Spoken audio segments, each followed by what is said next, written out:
안녕하세요. 분당 사는 20대 여자입니다. 방금 일 끝내고 실컷 시엄마 욕하는 동료 얘기 듣다가 제 얘기 생각나서 집에 오자마자 바로 얼마 전 겪은 시어머니와의 한판 싸움을 공유해보자 합니다. 저는 결혼한 지 6개월 차의 새댁이에요. 결혼이 뭔지, 결혼한 게 인생에서 얼마나 이득이 많은지, 혹은 잃을 게 많은지, 아직 신혼이라서 감이 제대로 오지 않은 그런 때이죠. 결혼 후에 제가 주로 느꼈던 기분은 그냥 1년간 사귀었던 제가 사랑했던 남자와 함께 한 집안에서 한 침대에서 잠들고 깬다는 그 설레는 감정뿐이었어요. 가끔 코를 자주 골아서 제 골머리가 제대로 터져버릴 것만 같았지만 그래도 그런 불편한 잠자리마저 다 무시하고 보듬어 줄 수 있을 만큼 이 남자가 좋아서 결혼하고 좋구나 싶은 적이 참 많았던 것 같아요. 그런데 제가 또 이렇게 좋다 생각하는 결혼을 절대 제 주변의 미혼이 친구들에게 권유하지는 않는답니다. 절대로요. 왜냐면 결혼이 좋음에도 불구하고 혼자서 누리고 즐길 수 있는 것들이 훨 다양하고도 많았기 때문이죠. 저는 결혼을 하고 보니 참 포기해야 할 것들이 많았어요. 남편은 좋은데, 남편과 둘이 사는 건 좋은데, 그놈의 시엄마가 껴들면 언제나 얘기가 달라지곤 했거든요. 제가 또래 친구들보다 결혼을 좀 일찍 했는데 정말 별다른 이유가 없었습니다. 단지 제가 서울 사는 친정을 두고 직장을 분당으로 잡은 바람에 아예 이곳에서 자취를 대학 졸업하면서부터 이른 나이에 시작했는데 그러다 보니 저처럼 자취하던 남편을 만나 서로의 자취방을 오고 가며 밥도 하고 연애도 하며 알콩달콩 지내다 보니 그저 함께 살림을 차려서 같이 사는 게 나을 수도 있겠다는 생각을 좀 더 빨리 해버렸던 것이죠. 그렇게 결혼을 하고서 집도 둘의 직장에 위치한 분당에 구했어요. 저희가 모아놓은 돈도 좀 있었고 또 저 같은 경우는 자취방을 아예 부모님께서 전세를 지원해 주셨기 때문에 전세 보증금만 빼도 돈이 1억은 되었거든요. 이것저것 합쳐 돈을 모아놓고 저희 친정에서 한 번 더 금전적 도움을 주셔서 괜찮은 브랜드 아파트를 구했습니다. 물론 제 돈이 절반 이상 들어간 집이라 명의는 남편과 합의를 통해서 제 이름 앞으로 했고요. 사실 합의라기보단 아빠가 집 살 돈을 주면서 명의는 제 이름으로 했으면 좋겠다고 못을 박으셔서 남편은 아무렴 어떠냐며 알겠다고 했었었죠. 그렇게 집을 해오고 살림살이 같은 경우엔 남편이나 저나 자취를 오래 했었기에 각자 가지고 있던 가구들을 데리고 왔습니다. 정말 순식간에 뚝딱 서로의 보금자리가 생겨버렸죠. 남편에 대해서는 연애를 하는 와중에 굳이 서로의 가족 얘기를 꺼내본 적이 없으니 잘 몰랐어요. 그냥 아버님이 회사를 다니시다가 퇴직을 하신 것과 어머님은 따로 직장이 없으시다는 정도까지만 알았죠. 형제관계는 남편이 딱 외동이었던지라 전 솔직히 결혼할 때 남편 쪽에서 집 구하는데 절반이라도 비용을 지불하겠다고 할 줄 알았는데 아무 말 없이 저희 친정의 도움을 빌리는 것을 보고서 그리 경제적으로 여유가 있는 집이 아니란 거 알았습니다. 굳이 돈이 없는 집에다가 억지로 돈을 요구하기도 그래서 전 계속 모른 척하며 괜찮은 척을 했고 그걸 남편도 살짝 눈치를 챘는지 자기가 결혼할 때 준비를 많이 못 해와서 면목이 없다며 늘 미안하다는 태도에 사과를 내비치곤 했어요. 사실 사람이란 게 그렇잖아요. 잘잘못을 따지기 전에 누군가 먼저 미안하다고 면목 없다고 고개를 숙이고 들어오면 같이 미안해지고 또 괜히 남모르게 가지고 있던 앙금도 사르르 눈독도 풀리잖아요. 제가 그랬던 것 같아요.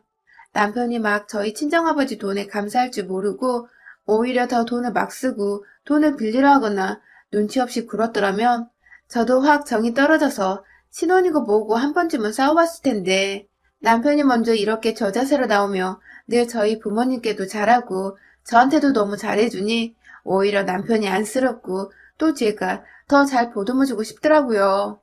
그래서 전 나름 최선을 다해서 와이프로서 그리고 앞으로 살아가는 동안에 평생 함께할 동반자로서 옆에서 남편을 잘 케어해주겠다고 다짐을 했어요. 실제로 결혼하고도 내내 같이 직장인이고 돈도 비슷하게 벌어오는데도 제가 남편 손에 물 한 봉을 묻히기 싫어서 혼자 매번 출근 전이나 퇴근 후 밥을 차려놓곤 했어요. 그러면 남편은 또 눈치껏 자기가 아래서 빨래를 돌린다거나 청소기를 밀면서 집안 청소를 하곤 했고요. 참, 밖에서 보면 나무랄 것이 전혀 없는 그런 부부였습니다. 깊이 들여봐서 먼지 한 털 안 나오는 부부가 어디 있겠냐마는 저희는 그래도 그 깊이까지 들어갈 이유가 없는 부부였기에 애정을 가지고 이상적으로 살았어요. 그런데요, 지금도 갑자기 이 할망구 얘기를 하려니까 입에서 욕이 막 훈민정음 순서대로 쏟아져 나오려고 하는데요. 시엄마는 이런 제가 늘 부족해 보이고 못마땅하다고 하시더라고요. 둘이서 어떻게 살았는지 자세히 들여다본 적이 단 한 번도 없으신 양반이 꼭 저를 향해 남편을 하늘처럼 모셔야 한다는 말을 꺼내놓으며 남편을 더 섬기고 더 윗사람처럼 깍듯이 모실 것을 강요했습니다. 게다가 여러분, 고환잼이란 말 혹시 아시나요? 전 솔직히 거두절미는 들어봤어도 고환잼이는 처음 들어봤거든요. 매번 저한테 머릿속에 거한재미를 되새기고 각성하라며 말씀을 하셔서 이게 절대 좋은 소리는 아닐 것 같은데 도대체 무슨 말인가 싶었는데 글쎄 인터넷에 검색해보니 사자성어로 밥상을 누니까지 훅 들어 올린다는 그러니까 아내가 남편을 지극히 공경하고 섬겨야 한다는 뜻이더라고요. 요즘 같은 세상에 절 무슨 조선시대 양반으로 모시는 비천한 노비로 보는 건지 어디서 그런 저급한 단어를 꺼내들며 남편이라고 부인한테 무조건적으로 섬기고 우러러보란 말을 하는지 처음 들었을 때부터 쭉 한결같이 익숙해지지도 않았고 구시대적인 말들에 살짝 소름이 돋았었어요. 내가 이런 말을 듣고 있으면 우리 부모님이 얼마나 개탄스러우실까 싶어서 말이죠.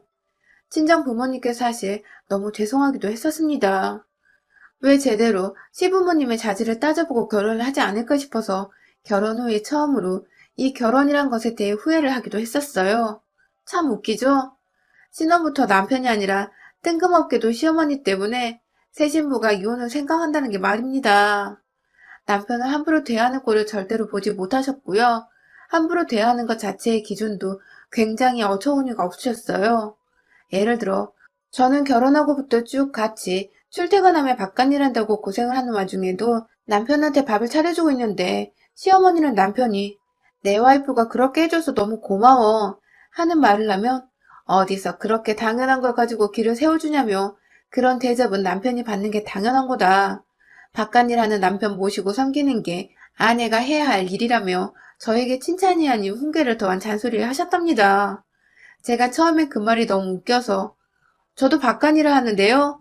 라고 시어머니께 바로 반문을 했더니 글쎄 노발 대발을 하면서 여자가 밖에서 일하는 거랑 남자가 밖에서 일하는 게 같냐고.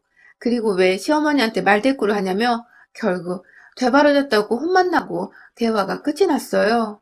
졸지에 남편도 당황했고 저는 울컥해서 눈물이 나오려 하고 시어머니는 혼자 열이 뻗쳐 화만 내시다가 안방으로 문 쾅 닫고 들어가 버리시고 뭔가 대화의 끝이 제대로 해결도 안 되고 끊겨버려서 찝찝했는데 그걸 또 풀 사람이 없으니 정말 아무리 따지고 따져봐도 시어머니 성깔 모른 채 결혼한 제 잘못이 가장 크더라고요. 만약 무시를 하자니 앞으로 남편과 살아가야 하는 세월이 까마득한데 시어머니를 평생 무시만 할 수 없을 것 같아서 더 목이 죄어오는 기분이었습니다. 그래서 더 심적으로 시댁에 대해 스트레스를 받았던 것 같아요. 그러다가 한번 시댁에 갔는데 시어머니가 무슨 날도 아닌데 음식을 한 상 차려놓으셨더라고요. 진짜 상다리 부러지게 차려놓고는 밥을 딱 시아버님, 남편, 그리고 본인 거 세 개만 올려놓으신 바람에 제가 먼저 민망한 말도 오가기 전에 일어나서 제 밥이랑 수저까지 챙겨왔어요. 그걸 보고 남편은 벌써 미안해서 안절부절 못하고 있고 시아버지도 민망하셨는지 헛기침을 한 번 하시고는 시어머니를 쳐다보시더라고요. 시어머니는 모른 척 그냥 앉아서 맛있겠다 이지랄을 하고 계셨고 그냥 말없이 제 눈치를 보는 남편을 보며 밥을 먹기 시작했는데 어머님이 자꾸만 물 한 잔 따라오라고 혹은 냉장고에 양념 하나 더 있으니 통에서 꺼내 담아오라고 급기야 남편 계란 후라이 좋아하는데 깜빡했다며 밥 먹고 있는 저한테 계란 하나를 부쳐오라더군요. 이게 진짜 사람을 무슨 개똥을 하는지 밥 먹을 땐 걔도 안 건드린다는데 정말 확다지가 확나서 열불나 죽으려는 그때 시어머니는 도망치듯 화장실 가야겠다며 자리를 피해 화장실로 들어가더라고요. 시어머니 없는 자리에서 남편과 시아버지는 그냥 모른 척 밥만 먹으라고 하시는데 그게 또 쉽냐고요. 시어머니가 시키신 건데 말입니다. 그래서 죽는 소리를 하며 남편한테 너가 좀 해줘. 하고 왕소심하게 말을 한번 꺼냈어요. 정말 처음으로 남편한테 도와달라 SOS를 쳤어요. 그런데 이걸 시어머니가 들었나 보더라고요. 식사 자리에 돌아와서 내내 제가 남편한테 너라고 불렀다며 넌 하늘 같은 남편한테 그따구로 호칭을 쓰냐며 막 못 배워먹은 연인에 어쩌네 하며 불같이 화를 내셨고 급기야 심부름하느라 반도 못 먹은 제 밥그릇을 뺏어가서는 싱크대에 버리는데 와 저도 열이 받아 일어나서 왜 그러세요? 라고 말하는 순간 남편이 저를 데리고 집을 나왔어요. 안에서는 시아버지가 막 시어머니를 말리며 얘한테 왜 그렇게 못되게 구냐고 욕을 퍼붓고 계셨고 정작 남편을 떠받들라는 시어머니는 시아버지한테 따박따박 말대꾸하고 화내며 내 아들한테 너라잖아 이 할방구야 라며 소리를 지르고 있고 남편은 절 데리고 집에 가며 내내 미안하다고 손이 발이 되도록 빌고 뭔가 참 시엄마만 엮이면 제 결혼 생활이 필요하고 진절머리가 나는 게 다 포기를 하고 싶더라고요. 남편은 그런 제 의중을 파악하고 겁이 나 계속 사과를 하고 있었던 것이고요. 그렇게 한동안 거의 왕래를 못했습니다. 못했다기보단 시어머니의 연락이 없어서 저도 딱히 연락을 먼저 드리지 않았어요. 아직도 그날의 응어리가 남아있었으니까요. 그러다가 저희 남동생이 결혼했어서 시부모님이 초대가 되었는데 아니 글쎄 이 할망구가 그날만을 의도적으로 기다렸나 보더라고요. 입구에서 한복 입고 몇 없는 하객을 맞이하고 있는데 보자마자 저희 엄마한테 야, 너 아들 결혼에 옷을 그렇게 입었냐? 하며 제 동생 커플들이 예단으로 맞춰준 한복을 지적질 하더랍니다. 그 바람에 엄마는 친하지도 않은 사돈이 반말을 틱 해버리니 어떻게든 분위기 무마를 하려고 기분 나쁜 티를 못 내셨는데 시엄마는 이게 또 만만해 보이셨는지 그날 결혼식에서 저희 엄마를 딱 두 번 마주친 모두 반말로 너를 시전하면서 인사도 아니고 덕담도 아닌 지적질을 하다 가셨다고 해요. 이 말은 저도 시 끝나고 엄마가 하소연을 하며 기분 나빴다고 말씀을 해주셔서 뒤늦게 알게 되었고요. 그런데 문제는 그 후 이상하게 양가 부모님이 한자리에 모일 일이 많아졌다는 겁니다. 시어머니가 일부러 굳이 저희 부모님을 본인 집으로 불러내기 시작하신 거죠. 절대로 서로가 친한 사이도 아니었는데 이제라도 함께 친하게 지내고 싶다며 아무 일도 아닌데 시댁으로 저희 부부를 불러내시고는 저희 친정 부모님께도 연락을 하셔서는 오게 하셨더라고요. 저희도 시댁 가는 길 도중에 저희 부모님이 오신다는 걸 뒤늦게 알게 되었고요. 그렇게 시댁에 다 모이는 것도 절대로 본인이 음식을 차려주는 게 아니라 저한테 뭐 해오라고 주문하고 저희 엄마한테도 뭘 해오라고 주문을 하시는 바람에 막상 집에 도착해보니 저랑 엄마가 준비한 음식들로 모조리 상이 차려지더라고요. 그것마저도 열이 받는데 꼭 사돈인 저희 엄마한테 야, 너 수저 좀 놔라 라고 심부름을 시키고 밥 먹을 때도 묘하게 반말을 시전하시길래 제가 몇 번 어머님, 저희 엄마가 무지 편하신가 봐요? 하고 눈치껏이라도 알아들으라고 불편한 티를 내면 아무렇지 않게 나보다 어린데 촌두할 필요가 있나? 안 그래? 하며 약을 올리셨어요. 그렇게 기분 상하는 밥을 다 먹고는 하다하다 본인 TV 채널을 돌리겠다고 저희 엄마한테 야, 채널 좀 돌려봐 라고 일을 시키고 그 와중에 웃겨 죽겠는 건 우리 아빠는 무서운 건지 아빠가 바로 엄마 옆에 붙어있을 때는 또 야, 너 이딴 소리는 대놓고 못하는 겁니다. 잠깐 아빠가 물 마신다고 화장실 간다고 자리를 비운 사이에 혹은 대화를 집중하면 안 들릴 정도의 TV 소리 같은 외부 소음이 있을 때에만 슬쩍 엄마한테 야, 너 이지랄 떠시니 제가 더 빡이 쳐버린 것이죠. 처음 한두 번은 어떻게든 어른들 다 모시고 문제를 일으키지 않으려고 웃어넘기려는 엄마를 따라서 분위기만 살살 보고 있었다가 결국 세 번째로 모이게 된 날 일이 터져버렸습니다. 그날도 자기가 어디서 굴을 먹고 싶다고 굴을 사오라고 주문을 하신 바람에 저희 엄마는 또 사돈 드린다고 속 터지게 수산물 시장까지 가셔서 아이스박스에 굴을 담아오셨더라고요. 그렇게 굴을 펼쳐놓고 옆에 김장김치까지 저는 가지고 와서 상을 펼쳐놓고 같이 먹자고 시엄마가 부탁한 보쌈까지 다시 시댁 부엌 전자레인지로 데워서는 상에 올려놨어요. 그리고 저는 저희 엄마 챙기면서 가만히 있던 남편한테 물 한 잔만 좀 따라줘 라고 부탁을 했는데 거한 재미를 언급하시던 그 시엄마가 어디 안 가셨더라고요.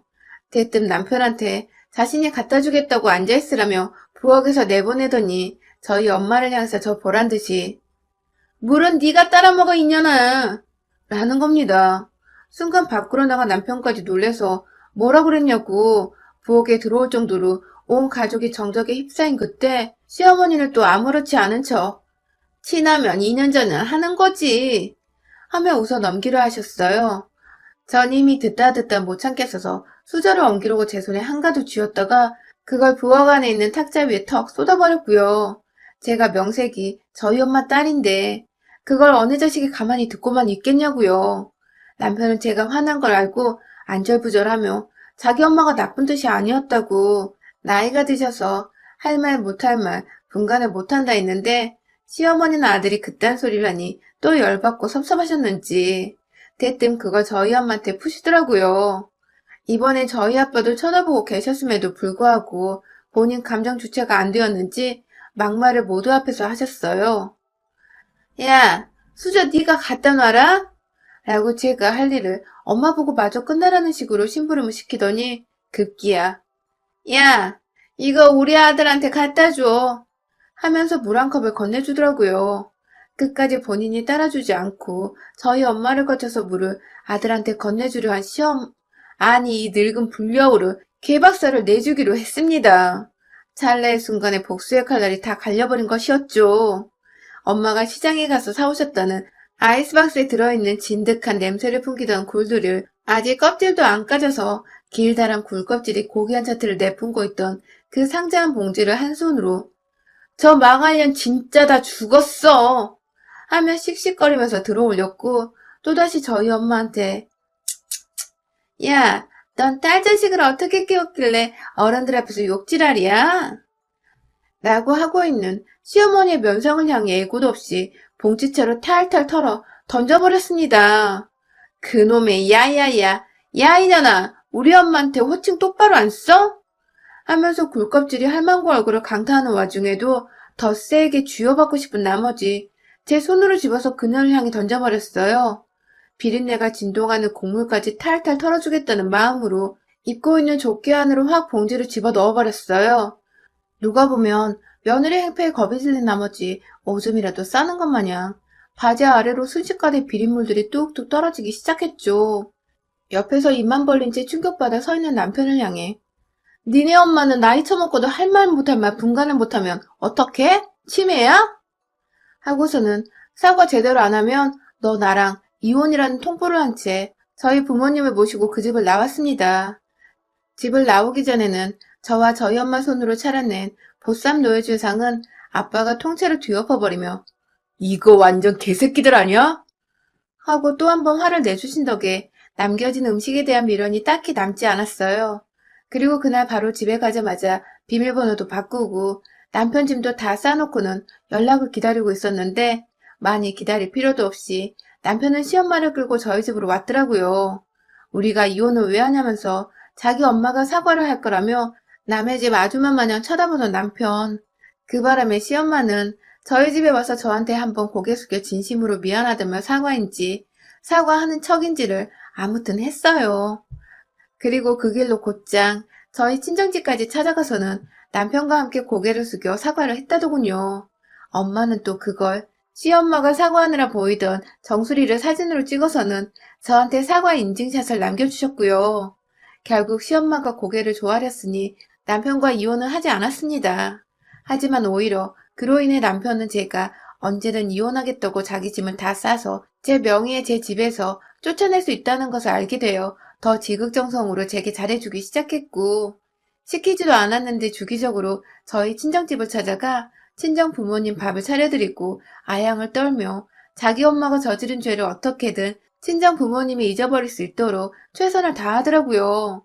물론 동시에 시댁으로는 절대 단 한 번도 찾아가지 않은 채 연락까지 모조리 차단을 해주고 있어서 저는 정말로 시어머니를 거의 잊어버렸다시피 살고 있고요. 하여튼 어디서 남아선호 사상은 제대로 박혀가지고 남의 집 귀한 딸인 며느리가 소중한 줄을 모르는 건지 이런 못 배운 시엄마들은 제대로 홍군형을 내줘서 대하기 어려운 줄을 배우도록 해줘야 하더라고요. 그래야 며느리 잡다 지 아들 인생까지 통으로 횡당할 수 있다는 것을 알고 깨갱하더라고요. 살짝 껍질째 굴을 던져버려 죄송하긴 해도 아직 그날 굴껍질에 긁힌 상처가 이마에 떡하니 있는데 그걸 보니 또 속은 얼마나 상쾌하고 통쾌하던지. 전 요즘 시어머니 생각을 하며 통쾌 상쾌한 기분을 느껴보려 껍질 달린 게부터 딱새우까지 정말 열심히 먹고 있답니다. 여러분의 생각은 댓글로 남겨주세요. 오늘도 시청해주셔서 정말 감사합니다.